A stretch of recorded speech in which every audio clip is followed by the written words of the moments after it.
Greetings बच्चों, आज हमारी मैथ्स की वर्कशीट आई है। इसका टॉपिक है cube and its properties.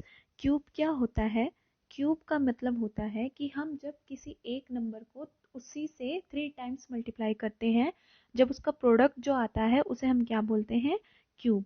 And its properties वो हम आगे नीचे इसको शीट को समझते समझते समझेंगे। अच्छा, इसमें आपको एक पोस्टर दिया हुआ है, contaminant zone no entry. Contaminant zone का मतलब क्या होता है? एज पर guideline of the government, if 200% become infected from corona disease in any area, अगर किसी भी एरिया में 200 लोग अगर कोरोना से इन्फेक्ट हो जाते हैं तो उस एरिया को क्या डिक्लेयर कर दिया जाएगा? Contaminant zone. इसमें आपको दिया हुआ है कि today Priya was telling Riya about how an area can quickly become a contaminant zone within a few days. वो बोलती है कि कुछ ही दिनों में एक एरिया इतनी तेजी से कैसे कंटामिनेंट जोन बन सकता है। There was only one person in that area who was infected by corona in the beginning, but the number of corona patients started increase day by day according to a specific pattern. उसने कहा कि सिर्फ एक ही आदमी infected था, लेकिन जैसे जैसे दिन बढ़ते चले गए तो कोरोना पेशेंट भी उसी के अकॉर्डिंग एक पैटर्न में बढ़ते गए। तो वो पैटर्न से हमें क्या बताना चाह रही है? देखो, ये नीचे दिखा रखा है, the pattern was something like this.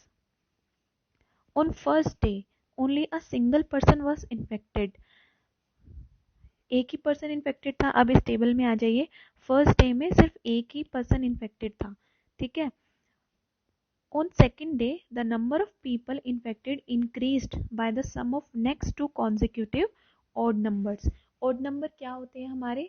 आप सभी को पता है, 1, 3, 5, 7, 9, 11, इस तरह की जो सीरीज होती है इन्हें हम क्या कहते हैं? Odd number. तो इसमें बोला है कि सेकेंड डे कितने लोग इंक्रीज होते हैं? Sum of next two consecutive odd numbers. पहले दिन 1 था, अगले दिन उससे अगले दो ऑड नंबर कौन से हो गए? 3 और 5। नीचे टेबल में सेकेंड डे पर देखिए, second day 2, sum of next two consecutive odd number, अगले कौन है? 3 और 5, इनका टोटल क्या बना? 8, ठीक है। थर्ड डे पे अभी इन्होंने कहा है कि the number of people infected increased by the sum of next 3 consecutive odd number. इनसे नेक्स्ट 3 कॉन्जिक्यूटिव ऑड नंबर क्या होंगे? 5 से नेक्स्ट 3 हम लेंगे 7, 9, 11, इनका सम क्या बना? 27 थर्ड डे पे। फोर्थ डे इन्होंने कहा है कि number of people infected increased by the sum of next 4 consecutive odd number. 11 से नेक्स्ट 4 कॉन्जिक्यूटिव ऑड नंबर कौन से होंगे? 13, 15, 17, 19, इनका सम क्या बना? 64। तो इसी तरीके से, and that's how this process started to grow further. तो इस तरीके से अब फिफ्थ डे भी ऐसा ही हुआ। तो इनका हमने सम टोटल करके देखा। फर्स्ट डे 1 था, सेकेंड डे 8 था, थर्ड डे 27, नेक्स्ट डे 64 और उससे नेक्स्ट डे 25। यानी 19 से नेक्स्ट और नंबर क्या होगा? 21। आप इसमें फिल करोगे 21, इससे नेक्स्ट 23 और 27 के बाद क्या होगा? 29। आप इन सबको टोटल करके देखना, 125 ही आएगा। अब हमने इनको परफेक्ट क्यूब की फॉर्म में लिखा। परफेक्ट क्यूब की फॉर्म में 1 का क्यूब क्या होता है? 1। आगे नेक्स्ट 2 का क्यूब होता है 8, 3 का 27, 4 का 64। आगे 125 किसका होगा? 5 का क्यूब होगा। 5 को अगर आप 3 टाइम्स मल्टीप्लाई करोगे 5 से ही, तो इसका क्या क्यूब बनेगा? 125। तो हमने ये सब पढ़ा, ये एक स्पेसिफिक पैटर्न में हो रहा था जो हमने नोटिस किया कि ये किसी नंबर के परफेक्ट क्यूब में आ रहे थे, ठीक है। Now answer the following questions. इसी पर बेस्ड हमें अब इन क्वेश्चंस का आंसर देना है। फर्स्ट हमारा क्वेश्चन है कि after the formation of contaminant zone बनने के बाद will the number of corona patient stabilise होंगे और विल इट इंक्रीज और डिक्रीज होंगे at the same rate? Also explain the reasons for your answer.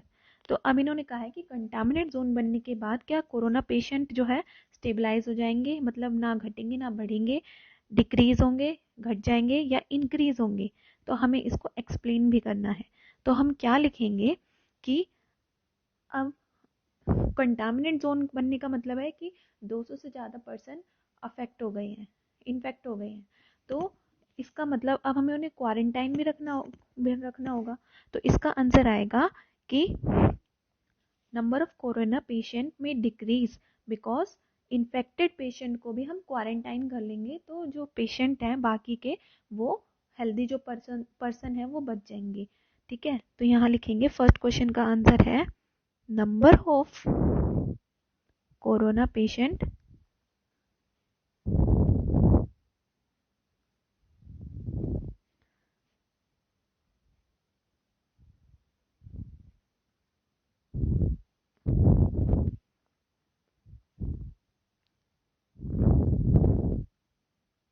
will be decrease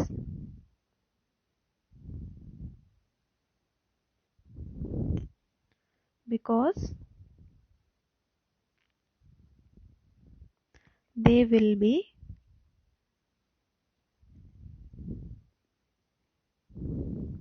quarantined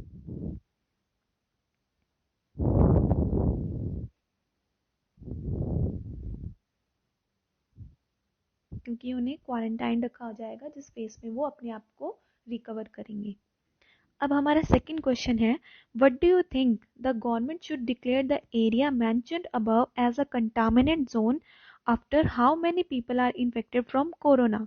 तो इन्होंने कहा है कि गवर्नमेंट को जो है एक एरिया को कंटामिनेट जोन कब डिक्लेयर करना चाहिए, जब कितने लोग इन्फेक्टेड हो। तो ऊपर लिखा है हमारा 200 पीपल, तो यानी आप आंसर में दोगे 200 पीपल। वैसे ये एरिया टू एरिया वेरी करता है, 200 के आसपास हो, 150 से 200 के बीच हो या 200 से 250 के बीच हो तो वो भी कंटामिनेट जोन में ही आएगा।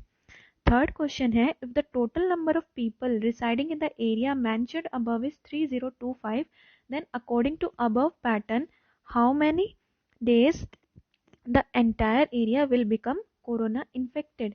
अब इन्होंने कहा है कि अगर उस एरिया में 3025 जो पीपल रहते हैं तो ये लोग कोरोना इन्फेक्टेड कितने डेज में होंगे। हमने देखा था कि एक स्पेसिफिक पैटर्न में लोग जो है इन्फेक्टेड हो रहे थे, तो हमने देखा कि वो किसी न किसी नंबर का क्यूब आ रहा था। तो अब हम देखेंगे कि 3025 किस नंबर के क्यूब के आसपास होता है। तो हम 10 के क्यूब से शुरू करते हैं, 10 का क्यूब हमें पता है, 10 को हम 3 टाइम्स मल्टीप्लाई करेंगे तो 1000 बनेगा। ऐसे ही 11 का क्यूब हम लिखेंगे तो 1331 आएगा। ऐसे ही 13 का क्यूब करेंगे हम तो 2197 आता है। 14 का जब हम क्यूब करते हैं तो 2744 आता है। और 15 का क्यूब जब हम करते हैं तो 3375 आता है। तो अब आप देखिए कि ये वाली जो डिजिट्स हैं ये किसके क्यूब में लाई कर रही है, 15 के क्यूब में। तो इसका आंसर होगा after 15 days the entire area will become corona infected. ठीक है, नेक्स्ट है does the number of corona infected patient always increase according to the above mention pattern और can there be another pattern. कि इसमें बोला है क्या नंबर ऑफ कोरोना पेशेंट हमेशा इंक्रीज होंगे जैसा हमें ऊपर की तरह पैटर्न दिया हुआ है, या कोई दूसरा पैटर्न भी हो सकता है, या can the number of corona patient increase without any pattern, या फिर वो बिना किसी पैटर्न के इंक्रीज हो सकते हैं। कंफर्म योर आंसर, अपना आंसर कंफर्म कीजिए। तो अब आप सोच सकते हैं कि अगर हम प्रॉपर केयर से रहें तो हम कोरोना से बच सकते हैं। तो कोरोना किसी भी रेट से इंक्रीज हो सकता है, ज़रूरी नहीं है कि जो ऊपर हमें ये पैटर्न दिया हुआ है इसी पैटर्न से हो। तो हम लिखेंगे कि number of corona infected patient, यहाँ से आप स्टार्ट कीजिएगा कि number of corona patient increase may increase without any pattern because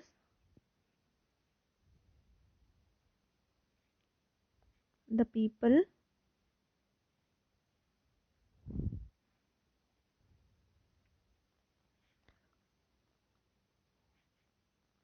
who keep proper care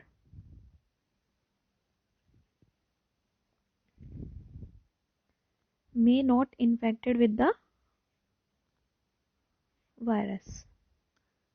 जो प्रॉपर केयर से रहते हैं ज़रूरी थोड़ा ना उनको वायरस होगा, तो वो किसी भी पैटर्न से हो सकता है। ठीक है, तो इस तरीके ये थी हमारी आज की सारी वर्कशीट। आपको लास्ट में एक मैसेज दिया जाता है, इसको आप ज़रूर रीड कीजिएगा। Wash your hands with soap and water regularly. एक हमारा यहाँ पर ये रह गया है कि in how many days will the area mentioned above become a contaminant zone. contaminant zone कितने डेज में बनेगा? तो आप सोच सकते हो कि 200% है, 200% जो है यानी वो क्यूब जो 200 के आसपास लाई करे, तो 6 का क्यूब हमें पता है 216 होता है, 5 का क्यूब हमें पता है 125 होता है, 6 का क्यूब हमें पता है 216 होता है, यानी 5 से 6 डेज में यानी 6th डे पर वो एक कंटामिनेंट जोन बन जाएगा। इसका ये आंसर होगा। तो ये थे हमारी आज की सारी वर्कशीट। Thank you.